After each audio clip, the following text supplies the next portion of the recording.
நியாயவிதி மார்பதக்கத்தையும் விசித்திர வேலையாய் செய்வாயாக. அதை ஏபோத்து வேலைக்கு ஒப்பாக பொன்னினாலும் இளநீல நூலாலும் இரத்தாம்பர நூலாலும் சிவப்பு நூலாலும் திரித்த மெல்லிய பஞ்சு நூலாலும் செய்வாயாக. அது சதுரமும் இரட்டையும் ஒரு சான் நீளமும் ஒரு சான் அகலமுமாய் இருக்க வேண்டும். அதில் 4 பத்தி இரத்தின கற்களை நிறைய பதிப்பாயாக. முதலாம் பத்தி பத்மராகமும் புஷ்பராகமும் மாணிக்கமும், 2ஆம் பத்தி மரகதமும் இந்திர நீலமும் வச்சிரமும், 3ஆம் பத்தி கெம்பும் வைடூரியமும் சுகந்தியும், 4ஆம் பத்தி படிக பச்சையும் கோமேதகமும் யஸ்பியுமாய் இருப்பதாக. இவைகள் அந்தந்த பத்தியில் பொன்னினாலே பதித்திருக்க வேண்டும்.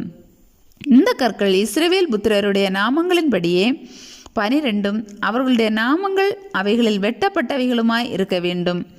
12 கோத்திரங்களில் ஒவ்வொன்றினுடைய நாமம் ஒவ்வொன்றிலே முத்திரை வெட்டாய் வெட்டியிருக்க வேண்டும்.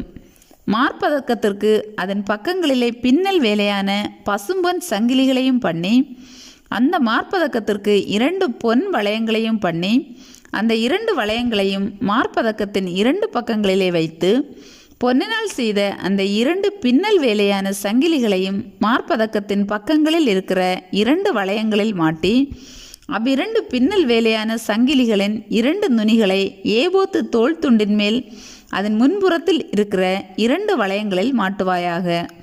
நீ 2 பொன் வளையங்களை பண்ணி அவைகளை ஏபோத்தின் கீழ்ப்புறத்திற்கு எதிரான மார்பதக்கத்தினுடைய மற்ற 2 பக்கங்களிலும் அதனுடைய ஓரத்திற்குள்ளாக வைத்து, வேறே 2 பொன் வளையங்களை பண்ணி அவைகளை ஏபோத்தின் முன்புறத்து 2 கீழ்ப்பக்கங்களில் அதன் இணைப்புக்கு எதிராகவும் ஏபோத்தின் விசித்திரமான கச்சைக்கு மேலாகவும் வைத்து, மார்பதக்கம் ஏபோத்தின் விசித்திரமான கச்சைக்கு மேலாக இருக்கும்படிக்கும் அது ஏபோத்திலிருந்து நீங்காதபடிக்கும் அதை அதன் வளையங்களால் ஏபோத்து வளையங்களோட இளநீல நாடாவினால் கட்ட வேண்டும்.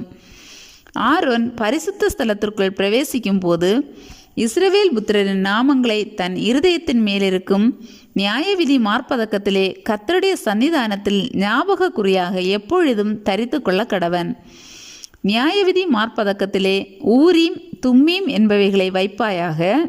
ஆரோன் கர்த்தருடைய சன்னிதானத்தில் பிரவேசிக்கும் போது அவைகள் அவன் இருதயத்தின் மேல் இருக்க வேண்டும். ஆரோன் தன் இருதயத்தின் மேல் இஸ்ரவேல் புத்திரருடைய நியாய விதியை கர்த்தருடைய சன்னிதானத்தில் எப்பொழுதும் தரித்து கொள்ள வேண்டும்.